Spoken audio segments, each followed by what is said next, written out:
Oh man, this is Systemshark from WCReplays.com, guys. Thank you for tuning in to this audio commentary. Should be something very entertaining.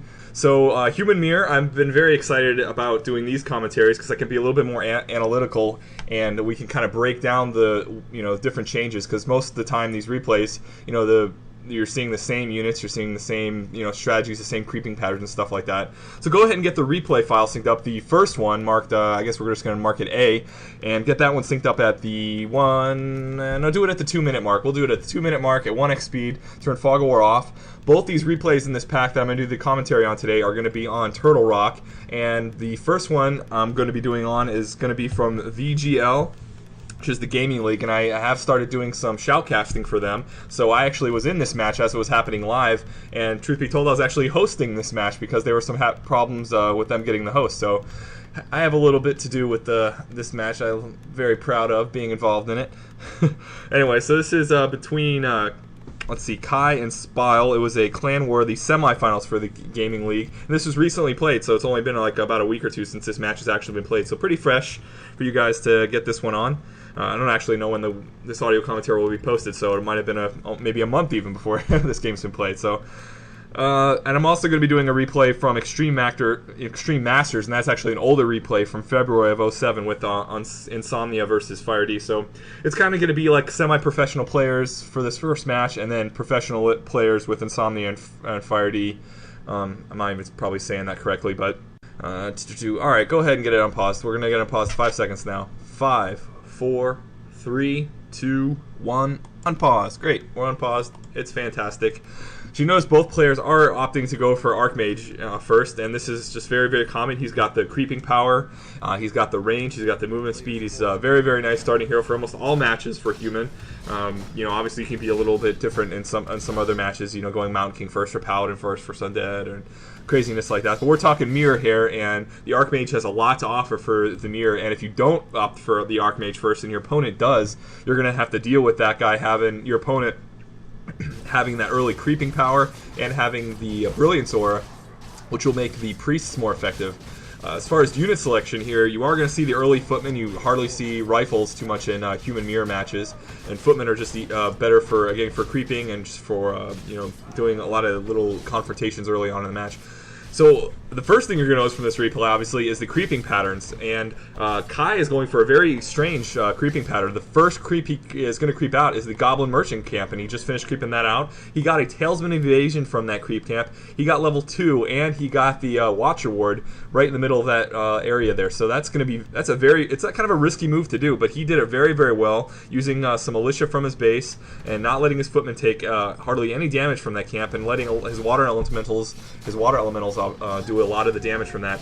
Conversely, we'll see his opponent, who just crept out the turtles in front of his camp and then went directly to the Ogre Warrior and Troll camp. Now that is the common way to do things. If you're ever wondering what the cookie-cutter human way of creeping is, and creeping on this map for almost any race actually, it's going to be creeping those turtles right in front of your base, and then going directly to that Ogre Warrior and Troll camp to the left there. So now we're watching a little bit of a fight going on here, and the big thing you want to notice here is their target selection, and we'll also go over some of the bigger differences here. Because that Kai was able to creep out that merchant camp, he in fact got Talesman of Evasion on his hero, so his hero is going to be almost impossible for the other hero to target now. That's a really good item to have this early on in the match. It's going to give his hero a lot more survivability than his opponent's hero. So a lot of the back and forth action going on right now. If you're not already holding Alt, suggest doing that, especially for watching replays, but even more especially for when you guys are actually playing the matches. Holding Alt lets you see your opponent's hit points for their units and their heroes, and allows you to decide what you should be targeting on. Also, it allows you to see on your hero and your units hit points too. So if you see anything that your opponent's targeting, maybe you can move that back a little bit. So Alt, definitely something you want to be doing. It's very, very common knowledge, but I just want to make sure that some of the players who are maybe just starting to listen to audio commentaries and are looking for some advice, hold Alt. It's a very basic maneuver and a very basic way to start playing Warcraft. So we're going to press F11 too while we're watching these replays to switch between players' views a lot. And right now you can kind of see that their army sizes are exact, and they're actually pretty even as far as experience is concerned on their main heroes too. We have Kai about a little over halfway on his Archmage, and a little under halfway actually on Spy's Archmage. So having, I think, killed 1 or 2 footmen early on in that fight gave Kai a little bit of advantage here. This scout tower early on wasn't fully constructed, and that was, obviously purposely done just to know that Kai is coming there. Spy put that in the way just so to kind of get the it's kind of like a really cheap version of the scout farm. However, you have to make sure to cancel that right before it comes, or it's going to be kind of a waste of resources.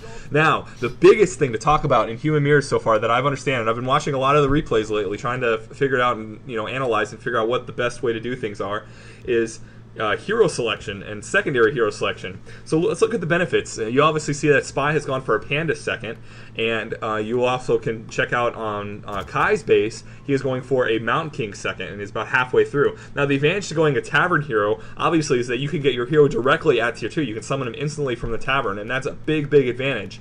However, you'll take a look now that Spy, because he had so much damage on his Footman and his Archmage, he wasn't able to really take advantage of having that earlier secondary hero out, immediately at tier 2, because he wasn't able to push into the guy's base, into his opponent's base with his Panda. However, that is still his goal, and he is going to be doing that right now. He's moving with his Panda and his Archmage, and is going to run right to the back of Kai's base. And the good thing about Panda going is you got Breath of Fire first, and that's going to be a big AE and a lot of damage, and especially going over maybe lower hit point units such as these peasants, it's going to make this harass very, very effective. Now, had this harass been going off maybe a little bit earlier, perhaps before those Arcane Sanctums come up, it would have been even better for Spy, or for Spile to do this right now. So Mountain King is out for Kai, and Kai's deciding to run back to his base. He was going to do a little bit of harassment himself for creeping. However, now he's forced to come back and defend his base. Now, putting this Panda right in the front lines here is just going to be amazing. He's going to be able to go to the back of Kai's base here and just wreak havoc on these gold peasants. Now, this is going to delay Kai from achieving the resources he needs to continue on building out of 2 Sanctums. He's not going to be able to produce as much units as quickly as Kai will be able to because of this. However, the unit choice that these heroes and most Human Mirrors typically are is going to be Spirit or Spellbreakers. And Spellbreakers are immune to the damage of Breath of Fire. So it's a little bit folly. You can kind of, I don't know, it's always a risk to see what you can actually assume from your opponent. Obviously, scouting helps a lot, but experience, and you can kind of have a little bit of a you can kind of assume some things. Your opponent's got two Arcane Sanctums up, or he's probably going to be going casters because it's the standard human thing to do. You can kind of assume that, and to realize that Panda is so not effective versus Spellbreakers, and that it's such a big hit to actually choosing that as your secondary hero. However, Kai still has his Mountain King, and a Mountain King is going to be very, very important for ending games. That's going to be the thing that stops heroes like the Archmage and stops heroes like a low-level Panda Brewmaster. That Stormbolt is very, very effective at getting surrounded, especially when you still have a really good amount of Footmen left, which is what Kai actually does right now. So he's trying to make a counter push right now after having lost a lot of those peasants in his base. It really didn't do too much. He burned the guy's CP. He lost a few peasants, didn't really give him any levels, gave him a good amount of experience, but all he lost was a few peasants, and he's having to recreate them. No big deal there. Some of his early Footmen, but not a very, very big deal. So in Kai while he was making his way towards Spy's base, or Spile's base, he decided that Spy wasn't there, so he's going to go off to the next logical creep camp here, and he was going to check off obviously that the gold mine in front of his base, but also the Goblin Merchant. So he found out that he was in fact creeping that Goblin Merchant, and as you saw there, one of the early priests was ensnared by the Forest Troll Trappers, and he got a kill off on that early. So early game, that's usually the first target you want to be targeting with your ranged units are those priests. So now we'll look at Water Elementals, and the Archmage and stuff are really, really good at taking out priests. You got that piercing damage, and you got the really big range and a lot of high damage, and piercing damage obviously doing extra to those unarmored units there. But the Panda is really, he's effective at taking out priests just because they're lower hit points, but level 1 Breath of Fire will not do a lot of damage to those priests, and the priests can just obviously heal each other with a little bit of micro and stuff. Obviously even auto casting heal would do it, but obviously when you're microing priests you want to do that. So you see Stormbolt just being deadly effective this here for Kai, killing off that Archmage early and picking off individual Footmen now. So now it's going to be, he wants to kind of force it to be Spellbreakers and priests, versus all his summons with his piercing on the Water Elementals, and his Mountain King is very effective at picking off priests too. Stormbolt's very